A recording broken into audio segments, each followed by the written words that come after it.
اذا بقول لكم والله ميزه الاعلام الناجح ولا شلون يتنفر، هذا طبيعي جدا. انا ليش اليوم انا اقول 1 2 3 4 5 لا ماني قاعد اشتري. انا اقول انت وانت منو فيكم اللي يعرف شيء في خاطره؟ انا جاوب عليه. وانت سجل النوتس اللي انت تبيها عندك. فايش رايكم نبدا بكذي احسن؟ يعني انا ما ادري، انا افضل تكون ما ادري وجهه نظر واقتراح عقدنا اليوم. شنو انت بتستفيد منه؟ شنو النقص اللي انت تحس ان انت، اول ما نقول النقص عفوا النقص يمكن تفهم غلط، شنو الفقدان عندك وين فيه اللي انت تقول والله بكمل شخصيتي بهذا او بكمل فكرتي بهذا الشيء فيما هو في مجالي في تخصصي. اعتبروني كتاب مفتوح، اي واحد منكم يقدر يروح على الصفحه اللي يريدها وانا ما عندي. متفقين؟ لا هذا نايمين. متفقين؟ خلونا اريحيين. فشو اللي تبون؟ شو اللي تسالون؟ نفتح باب النقاش، وانا وافق من باب النقاش هذا ومن باب الاستفسار راح نحط نقاط على حروف وراح اخبركم، لان وقتها راح اقول لي هذا عنده الميزه الفلانيه، هذه عندها المهاره الفلانيه، سكيلز الموجوده. فخلنا شيء نستكشف بعضنا، بس مو تظنون ان اختبار وتصبحون لا ببساطه شديده. فخلنا نفتح الباب مع بعض. انتم اليوم متطوعين في حمله من اروع الحملات، حمله تقع او تلقي يعني بمسؤوليه على عاتق كل واحد فيكم. حمله بلدكم، حمله دينتكم، حمله مجتمعكم. اليوم ابي انبه لنقطه الا وهي ايش؟ احنا اليوم نتعرض الى صراع جديد. خلوكم معي كمان. احنا اليوم نتعرض لصراع جيلين مع بعض، جيل الشباب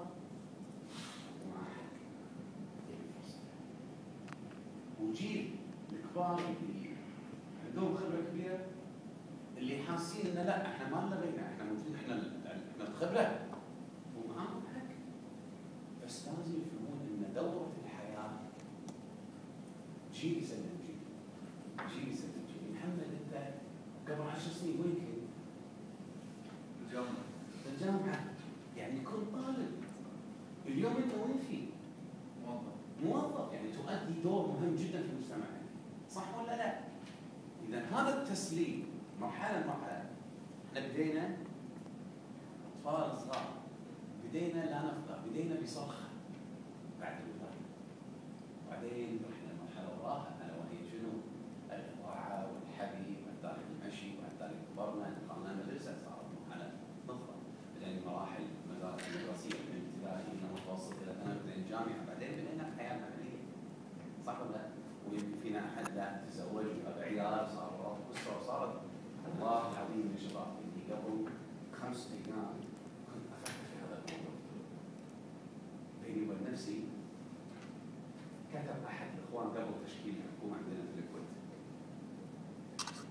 كتب مقال ما اعرفه، وصل لي عن طريق تويتر، اقرا هذا المقال في جريده عالم اليوم. فقرات المقال معنون بايش؟ انا ما اقدر انا قاعد اسوي عنوان المقال بايش؟ عنوان المقال ببركات السياسه. انا قلت لهم بركات السياسه يعني صاير شيء والبركه منو؟ في السياسه. فدخل دخله حلوه في المقال ان كذا كذا عندنا الوضع مش عارف ايش، والوضع والسياسه عملت كذا، وكلها تاتي من بركات السياسه. فاحنا محتاجين تسليم الاجيال في بعضها وبركات ببركات السياسه، ومش احنا محتاجين ان من يقود الاعلام الكويتي اليوم يكون عنده بركه ويكون عنده مش عارف ايش. وانا ما ارى الا ان بركات في نهايه المقال قال احنا محتاجين الحكومه تتشكل، فاحنا نبي بركات السياسه، احنا نبي اعلام. عندنا في النهايه الرجل كان يطالب بتوزيع بركات الديان كوزير للاعلام. تخيل بالمقال ان احنا نجيل الشباب واحنا نبي يفهمنا، يعرف لنا، يوضح لنا، يتعايش معانا، احنا نبي نطالب. هو طلع في النهايه بعدين لما استفسرت انا طلع طالب دكتوراه في امريكا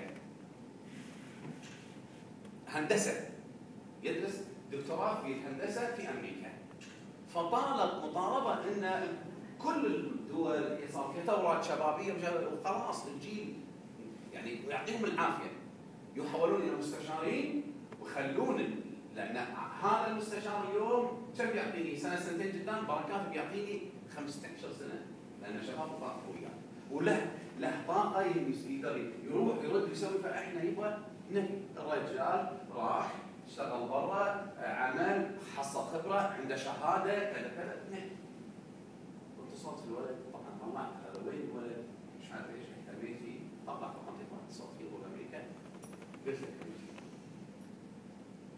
قلت له حملتني مسؤوليه غيرت وجهه نظري فيها من هالوقت من هالمقاله هذه واحده وشكرا لك والف شكر على ذاتك بس تماما بما اني خلف امام الشاشه وخلف الميكروفون فانا وزير واقدر اثر بدال الواحد وزير بلا قيود وزير بلا استجواب فعلا وزير بلا استجواب وانا اقدر وثق تماما طول ما انا وراي ناس مثلك ويشجعوني ثق تماما اعتبرني وزير واعتبرني اكاديميه ومدرسه كلها لكم ان شاء الله وكله بخبرتي وحقها لعل في النهايه الرسول صلى الله عليه وسلم قال اللي عنده علم ويتكتم عليه يتبوأ مقعده من النار.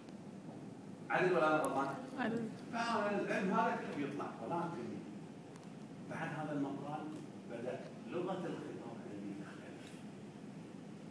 فكرت يعني موضوع 5 ايام كنت افكر كل ما اسوي شيء يطلع على بالي هذا المقال. وفكرت اول ما قرأت قلت لا هذا الرجل طموح بس ما يصل الى ممكن بعد فتره ايش اكتشفت؟ اكتشفت ان في افكار واعتقادات عندنا خاطئه احنا قاعد تقتل فينا الطموح. تقتل فينا الطموح. زين ليش وقتها كذي يعني تصير يوم رحت رجعت ذكرت مع الوزراء طلع وزير الكهرباء لا طلع وزير الكهرباء اللي اسمه الدكتور بدر الشاعان اصغر مني 3 سنوات. انا استضخمت الموضوع في البدايه. هذا الولد من المعجبين المتيمين فيه. فعلا بس بعدين يوم اكتشفت قلت تعال بدر الشاعان مواليد 74 انا مواليد 72 بس والله شباب. زين؟ لا بس صدق مو غلط. فعلا انا عرفت الدكتور بدر عرفت معرفه شخصيه. يحمل زين انا جريب من الدكتوراه. بعدين قلت لي تعال خذاني شرحني الفكر بعيد مو غلط. اذا لازم انا افكر على الاساس هذا المبدا انه هو حق. ليه؟ يجب انا اللي اتابع عليه. ما اظن وانا ثوري. انا افرض نفسي على الساحه. بشنو؟ بعملي باجتهادي باحساسي بمسؤوليتي تجاه المستمعين. اللي مو بروح يعيش فيه جنه من غير ناس يا سلام عليكم لا دارسين. جنه من غير ناس ما تنداس يعني مو بروح بس خلاص انا مجتمع انا انتمائي وين؟ بلدي اليوم المصيبه وين فيه؟ المصيبه انها غاليه مو مرئيه من الباب. يشتغل ويفكر باكر زين انت راتب حاضر طلعت انا من هني شك توفيت. هذا ترى والد الله يسلمك بس والد. الآية الكريمة شو تقول؟ لن يصل إلا ما كتب الله لنا صح؟ وأيضا شق الآية بآية أخرى يقول لك ما ندري بأي أرض بما معناه ما ندري بأي أرض تموت. عدل ولا لا؟ ففي النهاية أنت ما تدري شو لكن تعمل والعمل عبادة. لكن عملي لي روحي يعني خليني أسأل سؤال شو اللي يدفعك أنك تنتمي إلى هذه العائلة؟ عاداتك حلو. شو اللي انت تدفعك انك تنتمي الى العائله اللي هي اللجنه اللي انتم فيها او التطوعيه كامله؟ حبي للاخرين، عاداتي، تقاليدي، ايماني بشنو؟ بفاعليتي في مجتمعي، صح ولا لا؟ يعني خلينا نسال انفسنا يعني اوكي شو تستقبل من وقتك لهذه الحياه؟